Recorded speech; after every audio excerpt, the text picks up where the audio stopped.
ఎందుకో భరణి మీద మాత్రం పగ మాత్రం పెట్టుకున్నారండి అందరూ. ఈ విషయానికి వస్తే భరణి గారు ఎవరిని ఏమనలే. ఒక్క పవన్నే తన యొక్క పోటీదారుడుగా భావిస్తాడు ప్రతిసారి భరణి గారు. ఆ పవన్ తోనే ఆడతాడు. మాక్సిమం అతను ఏదో నామినేట్ చేస్తారు. మిగతా వాళ్ళ మీద కూడా అతను ఎప్పుడు కూడాను కింగ్ మేకర్ ఉంటూ మాక్సిమం అతను గెలిపించడానికి ప్రయత్నం చేశాడు, ఎఫర్ట్స్ పెట్టి.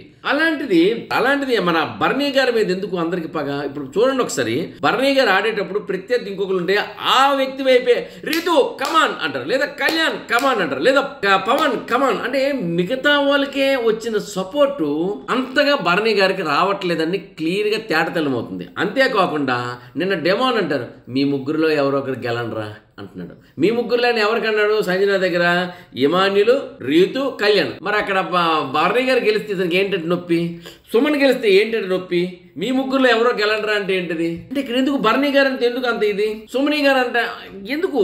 సో ఆ విధంగా ఏంటంటే మరి అదే కాకుండా మిగతా పాపం తనుజ అయితే అదేం చూపించట్లేదు. భరణి గెలాలని తనుజ మాత్రం నాన్న నువ్వు గెలాలి అనే మాత్రం తనుజ చూపిస్తుంది. ఏ మాట కామాట చెప్పుకోవాలి. సో అదే అనిపిస్తుంది భరణి గారి మీద ఎందుకు ఈ రూమ్లో అందరికీ పగ అవసరం.